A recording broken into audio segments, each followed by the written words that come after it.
Hello friends. आज के video में हम लोग कुछ जो पिछले इन्वेस्टमेंट का ब्रह्मास्त्र की सीरीज के 2 वीडियो थे उससे रिलेटेड कुछ क्वेश्चन एंड आंसर जो तुम लोगों के आए हुए थे उसको हम लोग हैंडल करते हैं। चलो फिर स्टार्ट करते हैं जल्दी से आज का वीडियो। पहले तो फ्रेंड्स सॉरी, ये वीडियो काफी टाइम बाद मैं पोस्ट कर पा रहा हूँ। थोड़ा सा बीच में कुछ वही कोल्ड वायरल और यही सब चीजें चल रही थी जिसकी वजह से थोड़ा सा डिले हो गया था, लेकिन होपफुली अब फिट हूँ तो अब वो डिले नहीं होना चाहिए था। अब जरा इसमें देखो, सबसे पहले जो हम लोगों ने इन्वेस्टमेंट का ब्रह्मास्त्र अपनी सीरीज थी उसमें जो दोनों वीडियो होपफुली आप लोगों ने देखे होंगे, उन दोनों वीडियो में मैंने कुछ पॉइंट्स बताए थे, कुछ उसका डिटेल था, तो उससे रिलेटेड कुछ अपने दोस्तों के ना कुछ क्वेश्चंस आए थे, कुछ क्वेरीज आई थी। उसमें कुछ पॉइंट्स थे जो मिस हो गए थे। मैंने भी बाद में जब उनको देखा तो मेरे को ध्यान आया कि पॉइंट्स ही मेरे को कवर करने चाहिए थे। उसमें दोस्तों पहली चीज जो ध्यान रखना है, जरा हम पहले अपने चार्ट पे चलते हैं। चार्ट पे चलेंगे तो फिर चीजें ज्यादा अच्छे से समझ में आएंगी। जस्ट 1 मिनट, ये आते हैं चार्ट पे। अब इसमें दोस्तों पहली चीज आप लोग ये ध्यान रखना, एक सेकेंड,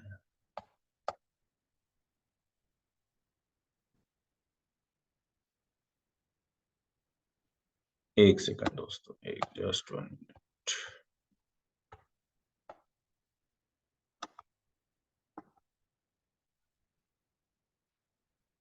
अब इसमें दोस्तों एक बात ये ध्यान रखना, जो मैंने जब ये आप लोगों से बोला था कि हमें जो है प्रीवियस डेटा को, जो प्रीवियस डेटा है, प्रीवियस डेटा को क्रॉस करना है, तो पहली चीज ये ध्यान रखना, जो सबसे इंपॉर्टेंट पॉइंट है, एटलीस्ट अपने पास 4 to 5 ईयर्स का डेटा होना चाहिए।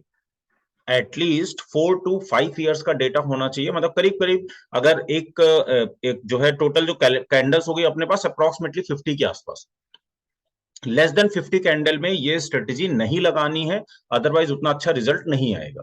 जैसे फॉर एग्जांपल ये टीवीएस मोटर देखो, ये यहां पर है। एक प्रॉब्लम ये आ रही थी कि कितना डेटा लेना चाहिए। पहली चीज तो ये ध्यान रखना है, जैसे मैं एक शेयर आप लोगों से अभी शेयर करता हूं, ये है एनएचपीसी। एनएचपीसी में आप देखो जरा दोस्तों, जो एनएचपीसी के चार्ट को मैं थोड़ा सा छोटा करता हूं, तो अब जरा एक बात और ध्यान रखनी है। पहली चीज तो 4 to 5 ईयर्स का डेटा होना चाहिए अप्रॉक्स, कम से कम, मतलब हमें आईपीओ में ये स्ट्रेटेजी नहीं लगानी है। दूसरा पॉइंट जो हमने ध्यान रखना है, जो हम ये स्ट्रेटेजी लगा रहे हैं, जितना ज्यादा मंथ के पहले का ब्रेकआउट होगा वो उतना ही ज्यादा अच्छा रिजल्ट देगा। जितना ज्यादा पहले का ब्रेकआउट होगा, मतलब 8 साल पुराना एक ब्रेकआउट, 8 साल पुराना है, एक ब्रेकआउट 2 साल पुराना है, तो 8 साल वाला ज्यादा अच्छा रिजल्ट देगा। ठीक है दोस्तों, समझ गए? तो पहली चीज तो 4 to 5 ईयर्स का डेटा अपने पास एटलीस्ट कम से कम होना चाहिए।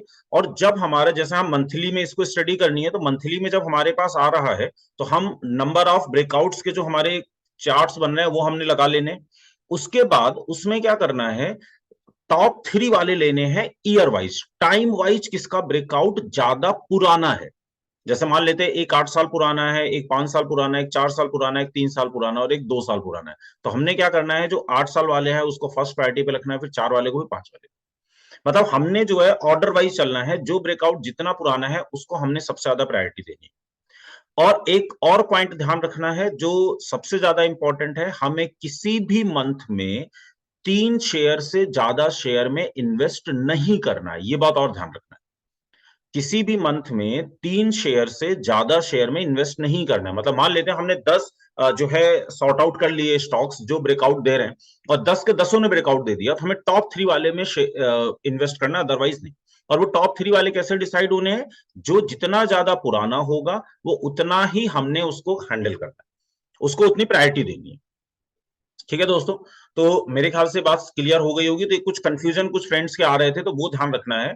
इसमें मैं आप लोगों को एक दो छोटी सी कुछ चीजें जरा यहाँ पे दिखा देता हूं। जैसे फॉर एग्जांपल ये आप देखो, यहाँ पे जो एनएचपीसी का ब्रेकआउट है, एनएचपीसी का ब्रेकआउट आप देखो सितंबर 2009 के बाद का ब्रेकआउट हुआ है। सितंबर 2009 के बाद का मतलब करीब करीब ये ब्रेकआउट हो गया 9 से 2009 के बाद 2022, मतलब 10-13 साल पुराना ब्रेकआउट है। तो हमने इसको सबसे ज्यादा प्रायोरिटी देनी है। एनएचपीसी के बाद जैसे एक अभी क्यूमिंस है, क्यूमिंस का जरा देखो आप। क्यूमिंस का जो ब्रेकआउट है ये हमारे पास है 2015 के बाद अभी ब्रेकआउट दे रहा है। तो 2015 के बाद का मतलब करीब करीब 7 साल पुराना हो गया। तो एक 9 साल पुराना, एक 7 साल पुराना है, तो जितना पुराना ब्रेकआउट होगा उसके सक्सेस रेशियो सबसे उतने ही ज्यादा होंगे, तो हमें उसको सबसे ज्यादा वेटेज देना। मींस हम क्यूमिंस और एनएचपीसी में से क्यूमिंस को हम प्रायोरिटी देंगे। एक और शेयर है RHIM, ये भी एक शेयर है, इसने भी अभी लेटेस्ट ब्रेकआउट दिया हुआ है। जरा फ्रेंड्स यहाँ पे थोड़ा सा समझने वाली बात है, जरा वो आप लोग ध्यान देना। ये जो ब्रेकआउट है, ये ब्रेकआउट जो इसने दे रहा है, मतलब ये कैंडल है, यहाँ पर इसने ब्रेकआउट दिया है। तो ये जो कैंडल है ये अप्रैल 2022, मतलब अभी ये 7-8 महीने पुराना मंथली ब्रेकआउट दे रहा है।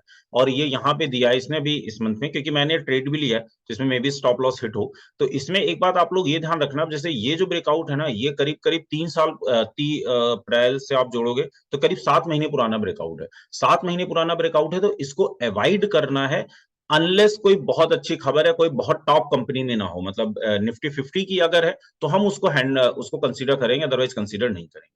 मतलब इतने छोटे टाइम फ्रेम का ब्रेकआउट, 7-8 महीने पुराना ब्रेकआउट, ये हमने कंसीडर उनमें करना है जो निफ्टी 50 में, अदरवाइज इसको अवॉइड करना है। तो हमें वो ब्रेकआउट लेने हैं जो कम से कम 2 से 3 साल पुराने ब्रेकआउट हो, एटलीस्ट 2 से 3 साल। 3 साल का एक बैरियर सेट कर लो आपकी, 3 साल पुराना ब्रेकआउट कम से कम होना चाहिए। ठीक है दोस्तों, तो होपफुली ये एक छोटा सा वीडियो था आपके क्वेश्चंस एंड आंसर के रिगार्डिंग, जो आप लोगों ने मेरे को मैसेजेस किए थे, जो भेजे थे। तो मैंने कहा ये पॉइंट आप लोगों को बता देता हूं, तो आप लोग इसको ध्यान रखें। अब मैं आगे से कोशिश करूंगा कि वीडियो टाइमली रहे, बस थोड़ा सा बिजी शेड्यूल हो जाता है, टाइम नहीं मिल पाता है। और जो अगला वीडियो मैं लेकर आने वाला हूं, वो अगला वीडियो होगा इंडेक्स जो फ्यूचर है, मतलब निफ्टी का जो इंडेक्स फ्यूचर, निफ्टी फ्यूचर को ट्रेड करने का स्ट्रेटेजी। और वो भी दोस्तों बहुत अच्छी स्ट्रेटेजी है, बहुत ही नीट एंड क्लीन फॉर्म में रहेगी। तो प्लीज अगर आप लोगों ने चैनल को सब्सक्राइब नहीं करा है, तो ऐसे अच्छी स्ट्रेटेजी के लिए चैनल को प्लीज सब्सक्राइब करें। कंटेंट अच्छा लगता है तो दोस्तों के साथ शेयर करें। Okay friends, thank you.